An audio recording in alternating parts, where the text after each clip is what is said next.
हाय दोस्तों, कैसे हैं। उम्मीद करता हूं कि आप सब ठीक होंगे।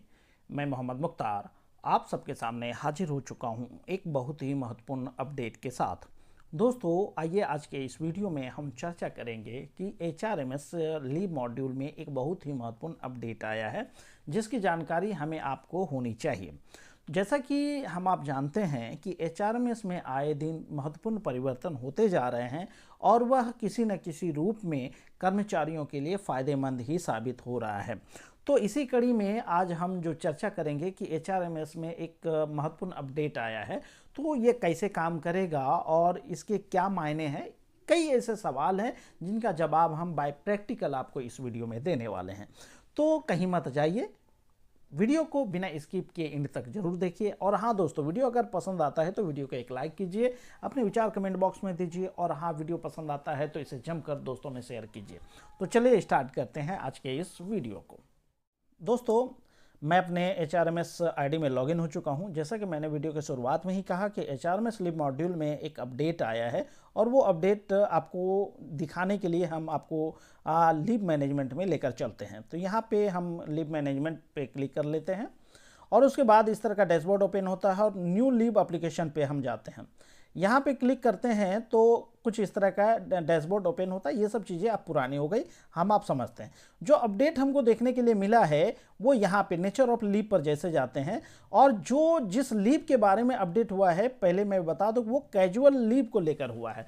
पहले तो यहाँ पे थोड़ी सी हम बात कर लेते हैं कि कैजुअल लीव कर्मचारी को जगह और पोजीशन के हिसाब से मिलता है। कुछ कर्मचारी को 8 CL मिलता है, कुछ कर्मचारी को 10 CL मिलता है, कुछ को 14 CL भी मिलता है। तो वो अलग अलग क्राइटेरिया है, उस पर कभी हम और भी बात करेंगे।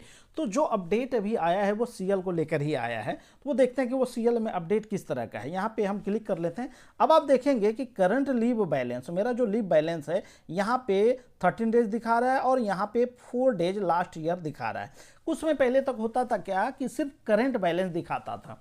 अब ये 4 डेज लास्ट ईयर के मायने क्या है। अब मान लीजिए कि आपको 10 LAP मिलता है और आपको 1 जनवरी से लेकर 31 दिसंबर तक आपको वो लीव समाप्त कर लेना है। मान लो किसी वजह से कर्मचारी ने जो है कि वो लीव समाप्त नहीं किया और वो उनको पिछले साल ले लेना था। सपोज ये मेरा जो 4 डेज लीव दिख रहा है, मैंने पिछले साल जितना हमको CL मिला था उनमें से 4 लीव मैंने नहीं लिया था। तो ये HRMS का अपडेट इस संदर्भ में है कि ये जो 4 डेज CL अभी बचा हुआ है, इस डेज का हम उपयोग पिछले साल के CL के रूप में ही करेंगे। मान लीजिए किसी कर्मचारी ने किसी वजह से, चाहे मोबाइल खराब हो जाए या नेट की सुविधा ना हो या फिर HRMS आईडी काम न करे, चाहे एन के इन प्रकार किसी भी प्रकार से कर्मचारी ने अपने HRMS आईडी से CL अप्लाई नहीं किया, लेकिन अब साल एंड हो रहा है और उनको छुट्टी पे जाना है, तो कॉम्पिटेंट अथॉरिटी जाहिर सी बात है उनको कह देगा कि ठीक है आप चले जाइए। ऐसी कंडीशन में मान लीजिए अगर साल खत्म हो गया, ये स्थिति हुआ था पिछले साल और उससे पहले वाले ईयर में ये समस्या हुई थी कि यदि किसी कर्मचारी ने CL अप्लाई नहीं किया और जैसे ही वो साल पार करता था वो CL जो है लैप्स हो जाता था, उनके अकाउंट से ही गायब हो जाता था। तो HRMS की ये अच्छी पहल है कि ये CL को उन्होंने रखा है कि मान लीजिए किसी वजह से कर्मचारी ने अगर पिछले साल में, लास्ट ईयर में अगर CL अप्लाई नहीं कर पाया है तो उनको इस साल में उस पुराने ईयर के जो CL है उस छुट्टी को अप्लाई करने का मौका मिलेगा। तो अब देखिए हम इसको कैसे प्रयोग करेंगे। मान लीजिए अभी जो मैं जब ये वीडियो शूट कर रहा हूँ तो ये ईयर चल रहा है 2025। तो जाहिर सी बात है लास्ट ईयर CL का मतलब है कि पिछले 2024 के ये 4 CL मेरे बचे हुए हैं। अब इनका प्रयोग कैसे करना है, तो जैसा कि मैंने आपसे कहा कि इस CL का प्रयोग हम पिछले साल के लीव के लिए ही करेंगे और कितना कर सकते हैं, 4 डेज ही CL के लिए करेंगे।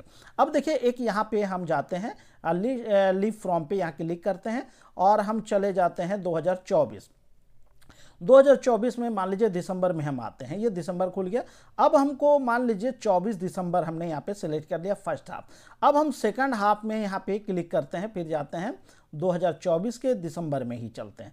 अब यहाँ पे देखिए 24 दिसंबर से हमने लिया। मान लीजिए कोई कर्मचारी अगर कहेगा कि देखते हैं ज़्यादा दिन, अब मैं यहाँ पे आपको एक प्रयोग करता हूँ कि 24 से हमने लिया और 30 दिसंबर तक हम यहाँ पे क्लिक करते हैं। तो देखिए एक मैसेज पॉपअप होता है, last year leave days applied can not be greater than the last year available balance. यहाँ पे क्लियर कह रहा है कि आपको जितना लास्ट ईयर सीएल बैलेंस हो रहा है उतने ही दिनों का आप यहाँ पे अप्लाई कर पाएंगे। अब हम देखते हैं यहाँ पे अप्लाई फिर से करते हैं। 24/12 से अगर हम 4 दिन जोड़ेंगे तो 27/12 होता है।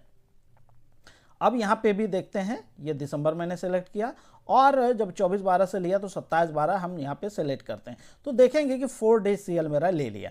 सेम आगे प्रोसेस वैसे ही होगा जैसे यहाँ पे आप लीव अप्लाई करने के लिए करते हैं। जो महत्वपूर्ण अपडेट समय के साथ आता रहता है, मान लीजिए जैसे आप एनोडर लीव अप्लाई करते हैं, मान लीजिए सीएल के साथ आगे पीछे अगर कोई जो है कि रेस्ट है या फिर हॉलीडे है वो भी यहाँ पे आप जो है कि ऐड कर सकते हैं। तो यहाँ पे मेरे ख्याल से आगे बताने की आवश्यकता नहीं है।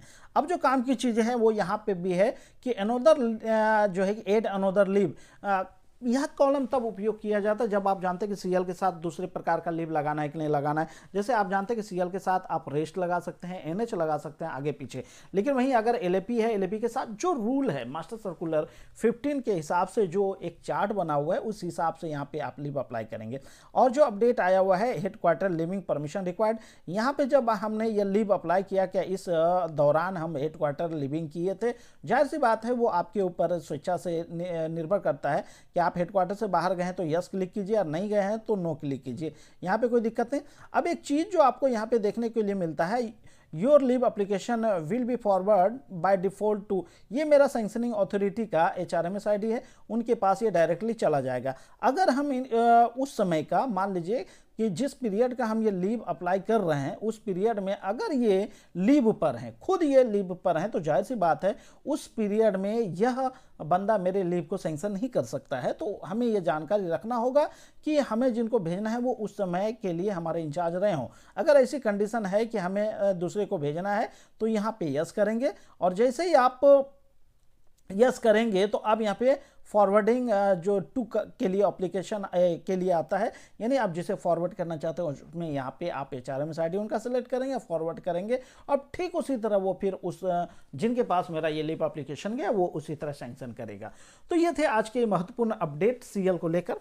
तो कमेंट करके जरूर बताइए कैसा लगा, और मिलते हैं किसी अन्य वीडियो में अन्य महत्वपूर्ण टॉपिक के साथ। तब तक के लिए खुश रहिए, आबाद रहिए, जिंदगी में मस्त रहिए। Thank you. जय हिंद, जय भारत।